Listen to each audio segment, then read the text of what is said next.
So, there's a story we talked about, I think it was months ago now, and this was about, salvaging of donkeys in Kenya, right? Yes. And so...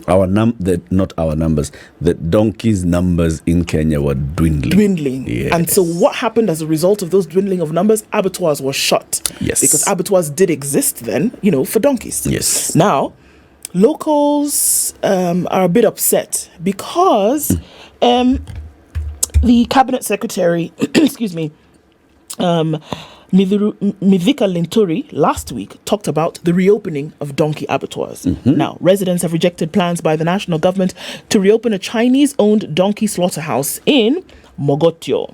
The plan was announced by Agriculture Cabinet Secretary Mithika Linturi last week. Before it was closed 3 years ago, the 300 million shilling abattoir owned by Goldox Kenya Limited slaughtered 400 donkeys a day, mainly for their hides and bones. 400 per day in this one abattoir, okay? Not for their meat, because yes, but mostly for their hides and skins that they were then exported to do other things. Meat as well, right? Yeah, but in this case, the hides and bones were exported to China, where the hides are used to make a popular medicine. So they were really not interested in the meat as this abattoir. They were interested in the flesh, rather in the skins and the bones. The meat then would be used for other things other people would buy. And therefore medicinal purposes. Exactly. All right. Now, the abattoir was set up after receiving government approval on April 1st, 2015, targeting China, Russia and Far East countries where donkey products are in high demand. However, the government ordered the closure of the slaughterhouses following concerns about the declining donkey population and increasing cases of theft to meet demand for the export market. The ban came into effect in February 2020. Apart from Golodox, other abattoirs that have been shut down are Star Brilliant Abattoir in Maragushu, Naivasha, Shilza in Turkana, and Fuai Machakos Trading Company Limited, which slaughtered about 1,000 donkeys a day, according to government records. Last week, Linturi said he would expedite the reopening of the abattoir once he receives a report from the government on how it should operate, noting that it was a source of employment for hundreds and made revenue by the government. He said he would ensure that the facility complied with government regulations to pave way for its reopening. Area MP Ruben Kiborek had appealed to the government to reopen the abattoir, saying many people were left jobless after it closed its doors. So now, the question is, do you want to give some time to create... To repopulate the donkeys, or do you want to say, no, our people do not have jobs, so let us reopen these abattoirs? What has happened since the time when the government ordered closure, or basically just said, let's freeze the slaughter of donkeys? What interventions were put in place to increase the population? That would be very interesting. Is there a breeding program that we have, for example, that says, the way you have agricultural extension officers, Girigashas, coming to do AI for cows? Well done. Is there anyone who's doing AI for donkeys? That's interesting, but not government instituted or run or led. Okay, there are international organizations, non-state actors, NGOs who come in to do this. We had a lady here who talked about. But were they doing breeding, or were they just doing creating awareness? And then they talked about being able to get more funding in the future, whereby they would go into breeding programs. So it's futurely aspirational that hopefully it can be done. But in terms of making sure that you create a population that you can then go on and slaughter, there's nothing like that. And my mind goes to Japan in the whaling, and the big tuna fishing. It's a huge part of their diet, huge part of their exports in terms of seafood. But what do? 9 months of the year, you cannot fish. Why? Because it is at that time that the fish then are breeding. They're breeding. Huge populations are coming. Then they say, okay, fine. Window opened, go ahead. Because we know that there will be too much. Now you can go ahead. But now we don't want a situation where we're allowing you to either whale or fish the whole year. And then we have dwindling populations. Government-led policy, government-led guaranteed guidelines set out in how this is supposed to happen. Now, when Mithika Linturi says that he is going to make sure that this abattoir opens, number one, and number two, they're going to follow government guidelines in terms of slaughtering. What are those? is my question. The government guidelines are, What are you don't have? And interestingly enough, don't the slaughter a donkey at night. The people in Mogotio right now are saying, actually, we have a problem with this. Yes, we know that we don't have jobs, but at the end of the day, this beast of burden, we don't have enough.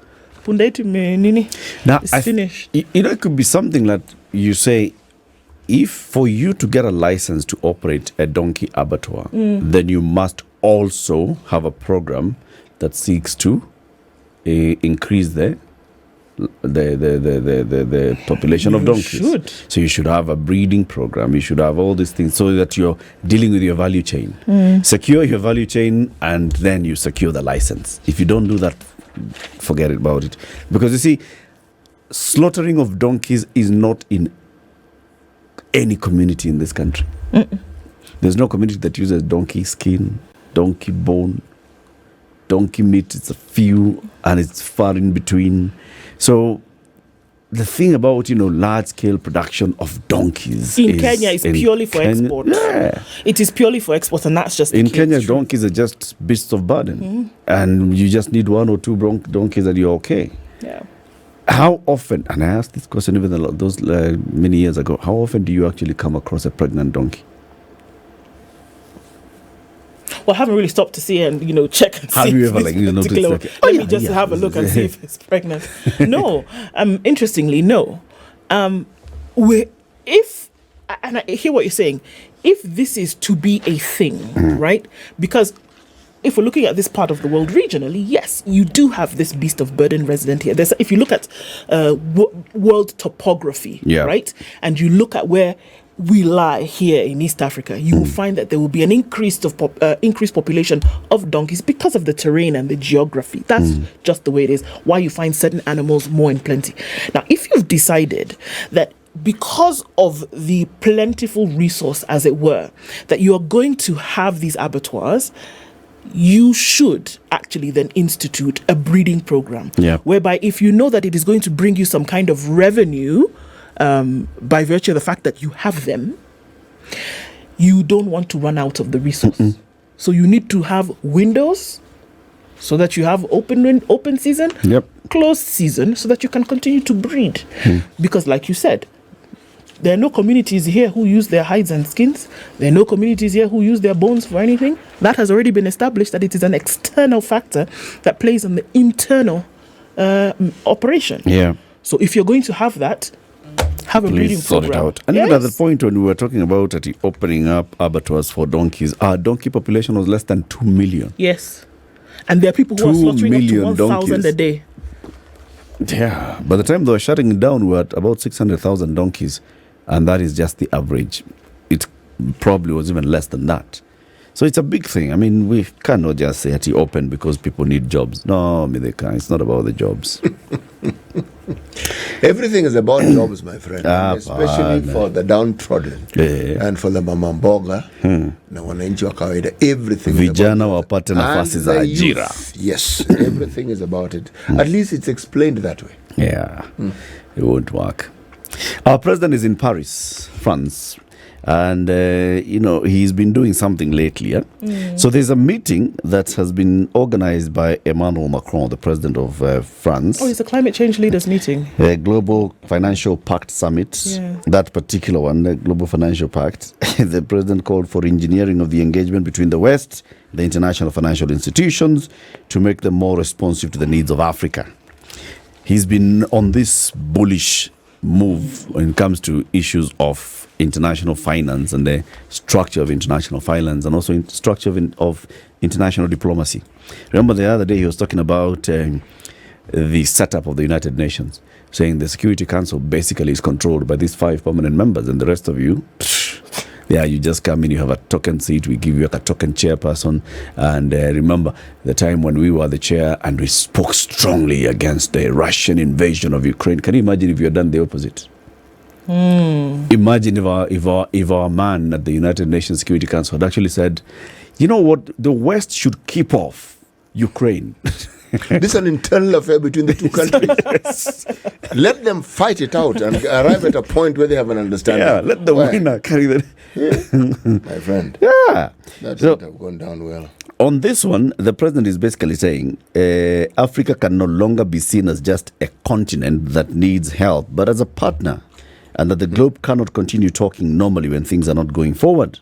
At one point, there was a back and forth exchange between Ruto and President Macron as the president insisted things must be done differently. He said, new financial order will help the world become overcome poverty and climate change, noting that the financial architecture must be of equals. Resources should neither be controlled by the World Bank nor the IMF. Africa does not want anything for free, but we need a new global financial model where power is not in the hands of a few. We all have fair access to resources. And he kept quoting what the UN Secretary General Antonio Guterres had said earlier in the day at the same meeting, where he was talking about, look, for example, in the COVID era and the COVID recovery era, if you look at how countries accessed funds from the World Bank, when African countries were collectively getting access to about 3 billion, Europe, African continent with over 1 billion people, Europe collected 8 times more, and the population is about 8 times less. I said, yes, that's the truth, isn't it? But why is it the truth? You see, what the president is saying makes absolute sense. But it would make more sense if we asked ourselves the question, what do you as a nation do in order for people to take you seriously? So that when you speak, they know it's not just a speech, that what you say has to be given due consideration as you would other nations that are considered serious. And I would argue that the reason why some of these so-called first world nations are taken seriously is because, one, they have the might, they have the economic and financial might. And also, there is a way in which they run their countries that guarantee that you cannot speak and say that they do not look after the interest of their citizens. And it is not concurrent, it is pre-established. Yes. That system whereby livelihoods have already been taken care of. Yes. That system whereby you're not going to have to ask, are your children going to school in your country? Is there healthcare available in your country? Is this available? It is not concurrent, it is pre-established. So by the time they're coming to stand on the world stage, guess what? All these things have already been done. So when they bark, you understand, hey, the bite is just as serious. And plus, they have money that they can spare to lend you. Okay?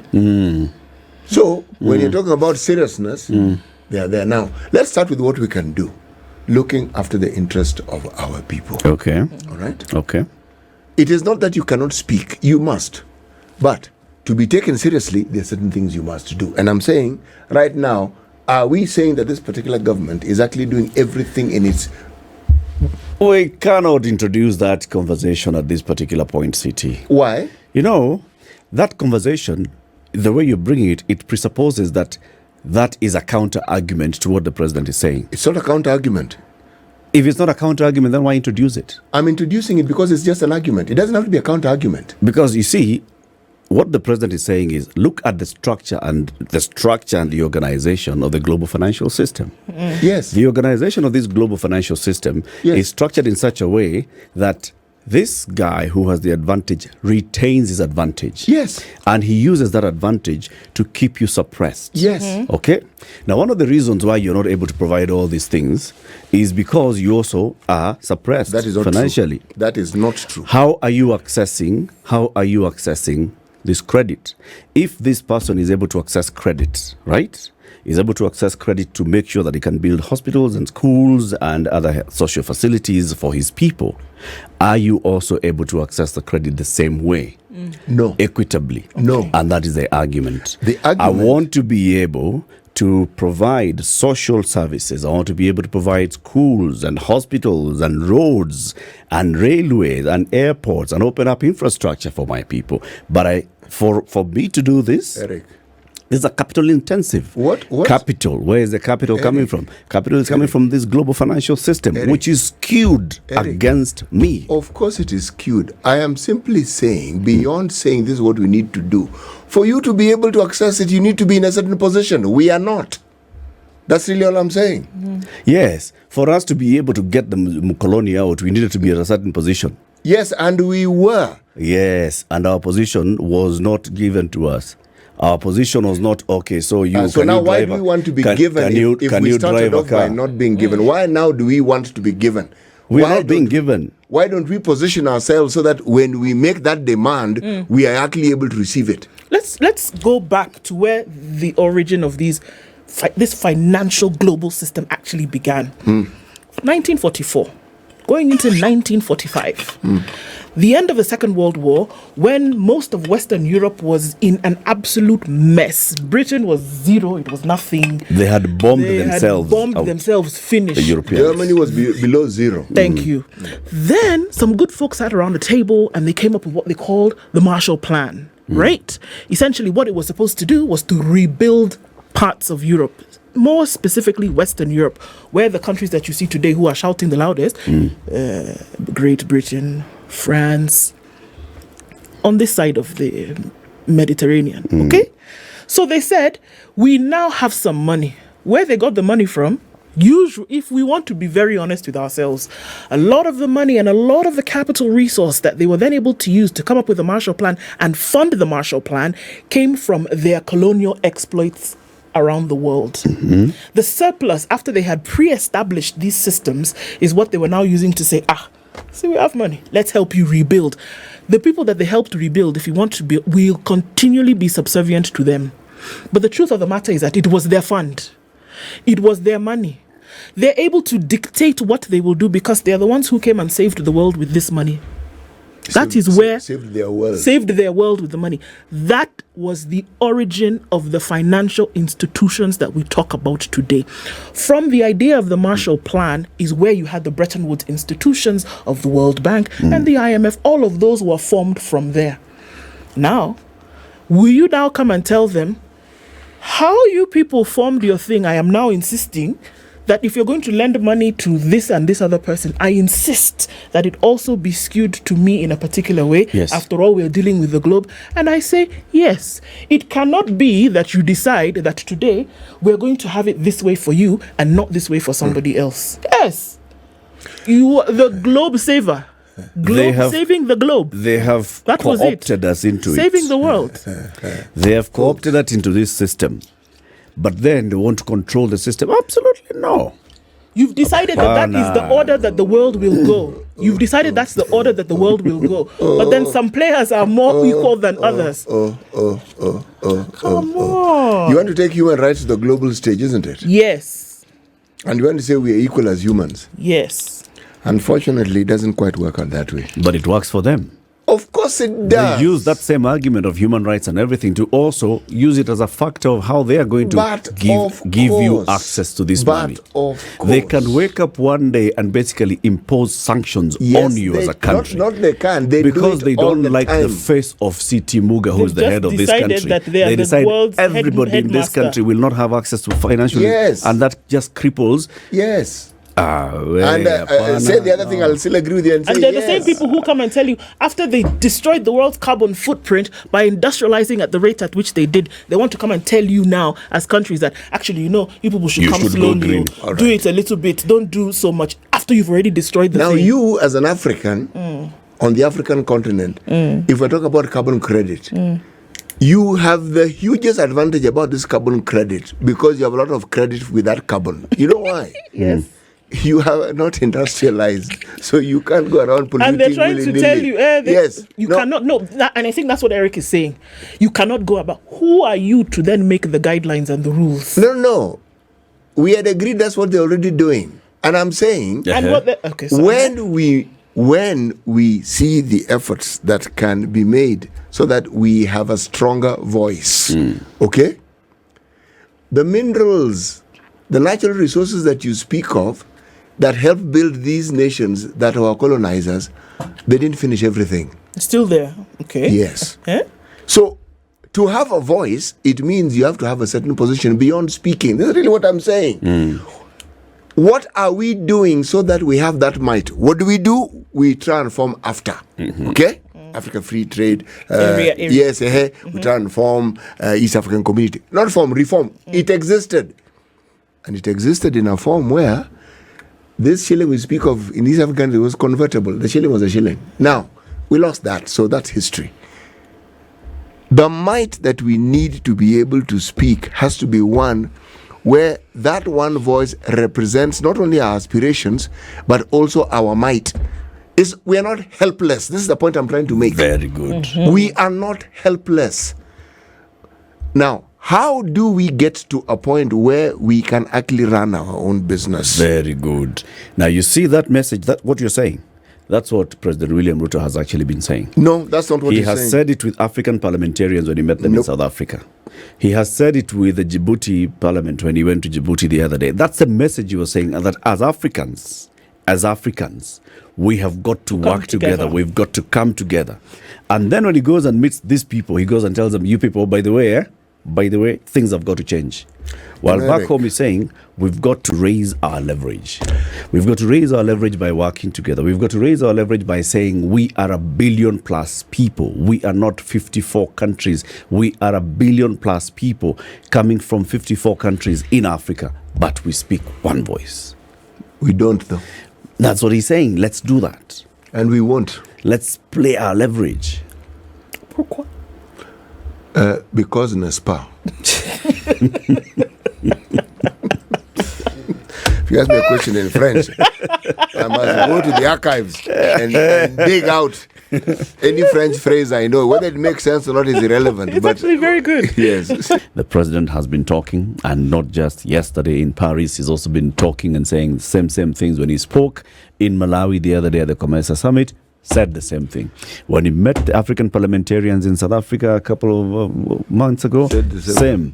When he went to Djibouti and spoke to address the parliament of Djibouti, same. He's now here, when he's been speaking at various platforms here. When the United Nations launched the climate report, here, same. Paris. Same.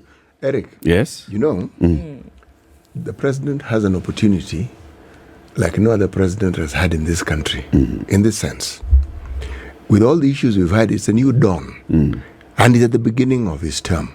Now, that narrative that you say he's pushing, it is a wonderful narrative.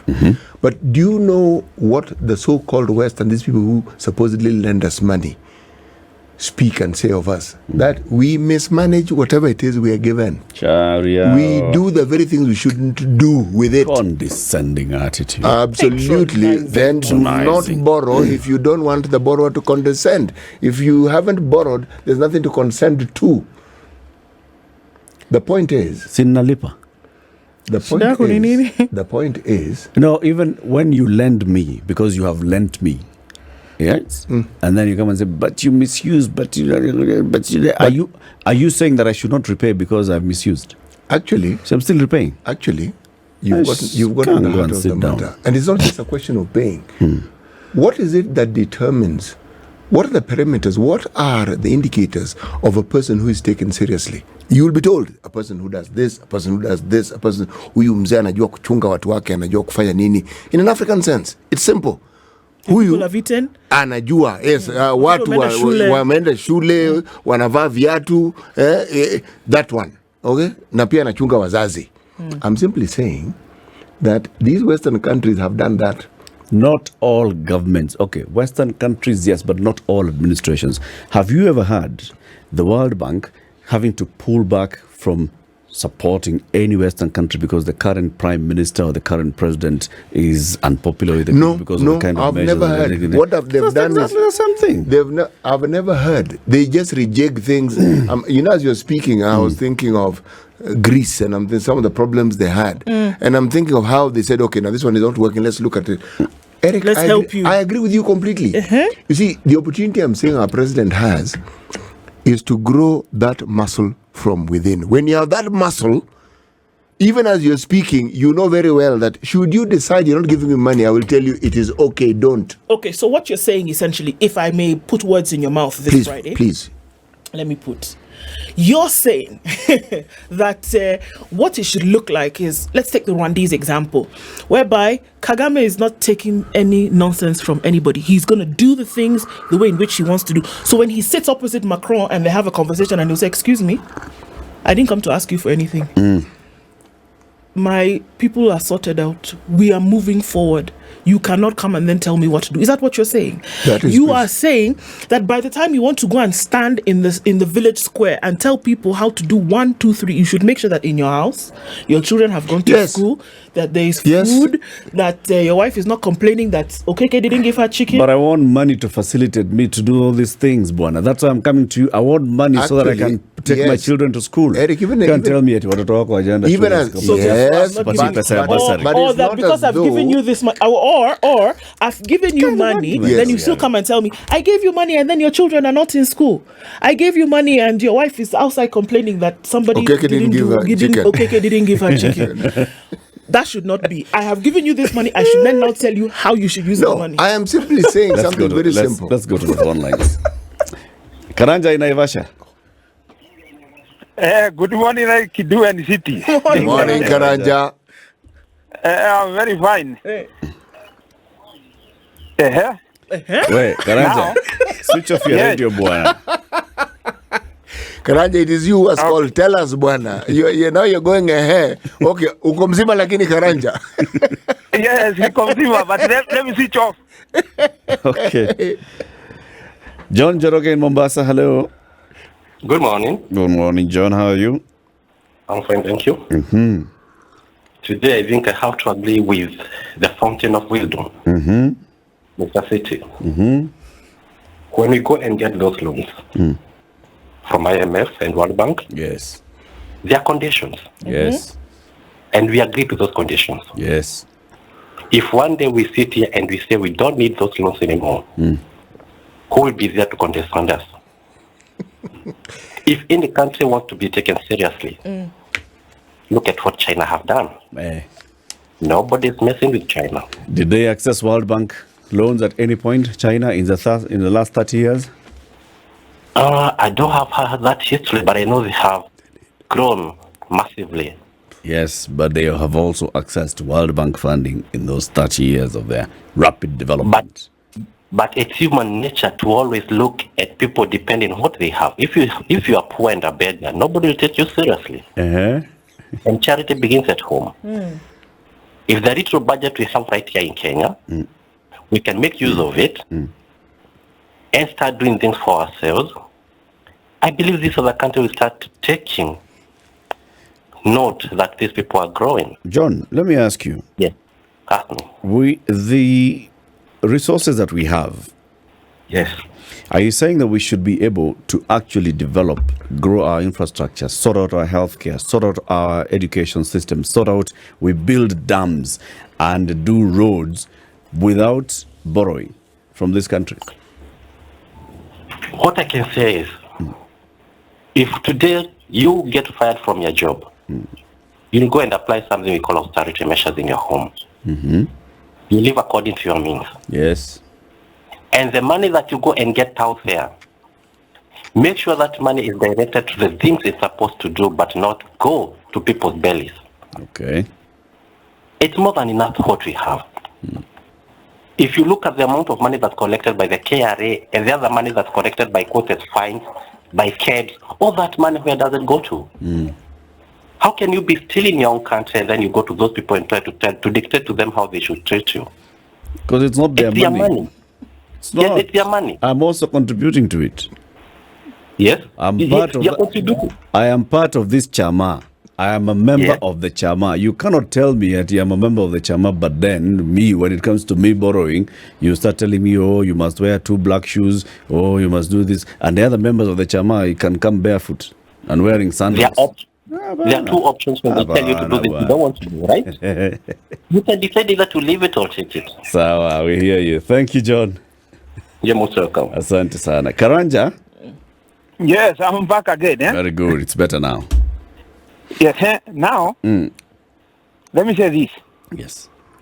I don't see the need for our president to go to France to borrow money. Given the fact that a lot of money which was stolen here in Kenya, they are being backed outside. They are being stacked outside. What does that money do? Number one, look, Eric, we have the golden bag scandal here. Yes. Goldenberg scandal, yes? Yes. Agrorism scandal, yes? Yes. Triton scandal, yes? Yes. Now, why do we have an ambassador to Kenya, France ambassador to Kenya here? Why do we have American ambassador to Kenya here? Why do you have UK ambassador to Kenya here? These people should help us to trace those money where they are being hidden in those banks, in foreign banks, and bring back them here. In order for the Kenyans, in fact, if I was a president for Kenya today, I could use those visits to go there and lobby and ask those people where those money are being stuck there to bring back here to Kenya so that we cannot continue borrowing to them. Maybe we are borrowing our money there. All right. It could be the same money that we're borrowing. What has comes here, gets stolen, goes there, we'll borrow. Yes, exactly. I think that is in fact that should be, maybe that is something that is meandering here and there. That's why you see each and every time that we go there, we beg. Another thing that Eric, which is very important, that I should even ask our president to stop saying. I saw him in South Africa the other day. You know, he should not. You know, these Western people, they are very tricky. Yeah. You know, there was a guy called him Muammar Gaddafi. You know what happened to Gaddafi? There was this guy, another called him Mugabe for Zimbabwe. You see, we should be very careful when we are talking to the Western people, Bwana. Thank you. Thank you, Karanja. Wairimo in California, USA. Good morning. For us, yes, good morning. Good morning, my favorite morning trio. Good morning. Good morning. Yeah. Good morning. I agree with CT, like all the others. The president has been showboating. That's what I'd call it. Like the other caller said, all these embassies that are in our country, they see how we live. They see all these motorcades. They see all the choppers. They don't see that in their own countries. In America, the governor here doesn't travel the way these people do.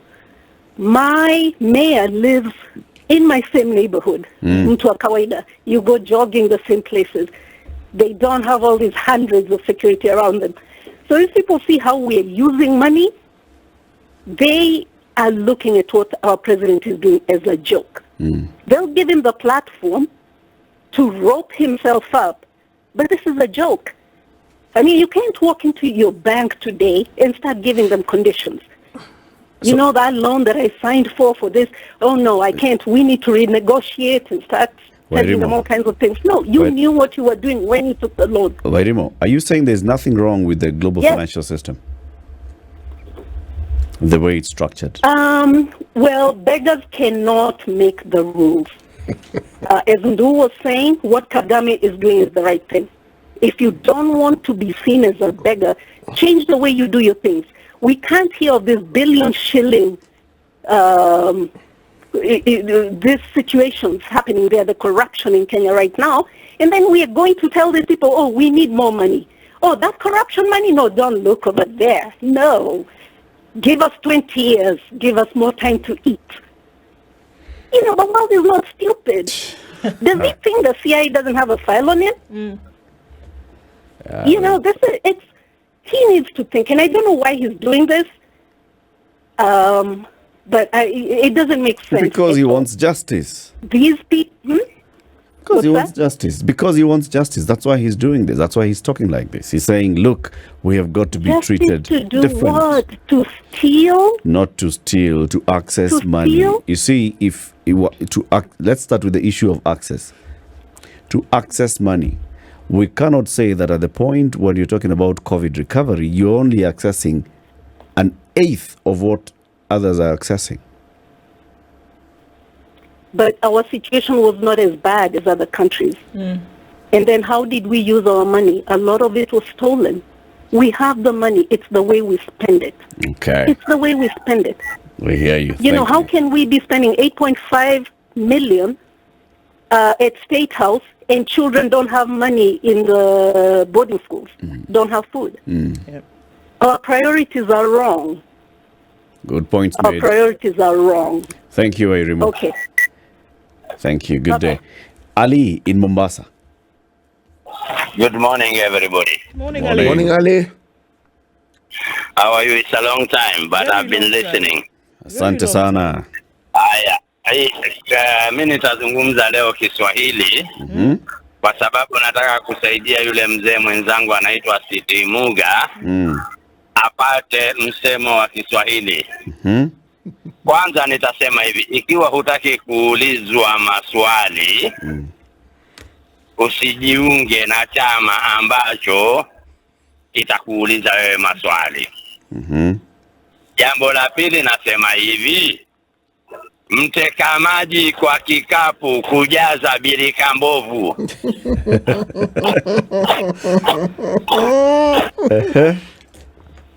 Mteka maji kwa kikapu kujaza birika mbovu. Itajaa hiyo birika? Kamwe. Hayo ndio yangu, wacha niwasikize vile mtanitathmini. Asante Ali. Zachary. Oh, good morning, people. Good morning. You can hear me clearly. I bought a phone. Yes, we can, Zachary. You have a new phone. Am I up here? Yeah, I got a new phone, and everybody should know that. Now I've got 3. Yeah. And I travel with them wherever I travel, yeah? Very good. Just like Porter's travels with the 2 beasts. Now, actually, I'm happy, and we are celebrating. People are preparing to go to harvest their foods, as I told you. And I'm saying this. I want to say this very quickly, yeah? The Western people want to make us believe, that is Africans, believe that the Europe and America are at the heaven on earth, yeah? But then I ask myself, or I've been asking, do you ask these people their history? They say they are rich, and they can come and dictate to us, okay, put this pot here, put that birika there, put that spoon there, so that I give you money. I mean, do we actually question their history? These people have come from very, very, very difficult backgrounds, yeah? If people can be told, during the American Depression, and even what during the Prohibition period, just like what is happening right now, these people used to live in square, they used to live in poverty. And they want us to believe that without them, we cannot exist. And I give an example. A random journalist went to the streets in the streets of New York and asked just randomly people, what do you think about Africa and how do they behave and how they live? Somebody said that, and I think I have related this story to you again. He has got a vision of Africa where people are very hungry, they are in tatters, they have got their eyes to cover. You know that whatever comes from the eyes of the very poor people and the malnourished people, yeah? He said most of them said, oh, Africa is a jungle where everyone is hungry and looking for food and, begging. Let me say this. Africa needs a person like Mr. Ruto. Okay. Actually, I'm grown to like what he's speaking. He's telling these guys the truth. And let me say this, Mr. Eric, and I know many people will not like what I'm going to conclude here. We are going to start by what Mr. Ruto is saying. That if we want to our dignity back, we must start living from our pocket. Raising our own taxes. And these guys actually are paying a lot of. They made their wealth through imposing taxes on their citizens, but they went outside and told people, without paying taxes, we do not have our dignity. Okay. So if we must go behind our president, okay, for about 2 years or 3 years, the way he said. Sawa, Zachary. For both of, thank you, and have a nice day. You too. John in Nyandarua, hello. Yes, how are you guys? For a long time. Fine, thank you, John. Well, John. Yes, how's everybody? We are well, thank you, sir. How are you? Okay, very fine. Thank you very much for that debate. It's a nice one. I have actually not ever agreed with the president, but I agree with him on this one. Because as far as we are concerned, we should not very much rely on foreign aid, on the from the Bretton Woods, because when the Bretton Woods was designed, regarding the designed aid for Africa, it was a system designed to recolonize Africa by making Africa a slave of the Western countries. And indeed, we are slave of those countries. This is because many of us cannot now repay the debts that were advanced to us by the Bretton Woods. And unless we move from this problem, Africa will never develop. We have a lot of resources in Africa, resources that can maintain our economic prosperity, infrastructure and everything, but the problem is that our policies or systems are not right. We have governments which have never put policies right. And Kenya is an example of why we have long policies. For example, now we are shouting day in, day out that we have a very big debt. But the policies we are adapting are not right to meet the repayment of that debt. We are overtaxing our people instead of creating, systems that would create investments and employment in order to get a bigger tax bracket. Okay. Now we are taxing people who have nothing. We hear you, John. And at the end of the day, let's conclude it there. Let's conclude it there so I can pick two more calls. Okay. Good day, Milani, Nairobi. Hello. Hello, Eric. Hello, City, and okay. Hello. And Ndu. Ndu, yeah. Okay. For my 2 cents, a lot have been said, but I just want to point out that from what President Ruto said yesterday, and I refer back to what he said during when he was campaigning, that Kenya don't need debt relief and all that. We can manage ourselves, our debt, yeah. But right now, he's talking about debt relief and grace period, right? That means he has made the elephant in the room. Okay, but I have a problem with this discussion because one, I remember African leaders given debt relief some time back, and it narrows down to wastage and all these other corruptions that someone had mentioned earlier. So if we at least cut down on this, wastage of hours, then we can begin to have a healthy discussion about debt relief. Okay. And maybe even we don't need to, because we may manage our debts before we get to that conversation, right? We hear and you. On the last point, Africa just wants to be on the conversation. Right now, there's a lot of things happening on the geopolitical stage, and money is at the center of it all.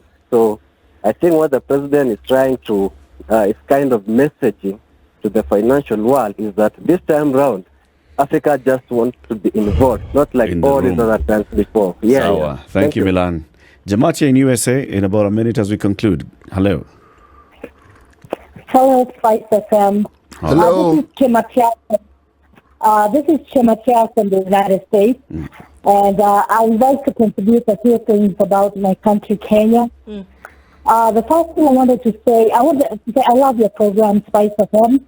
I like these debates. I really appreciate that you bring this Thank you, Chematia. Just to cut you short, we are coming to the end of the show, so in about 40 seconds, your contribution.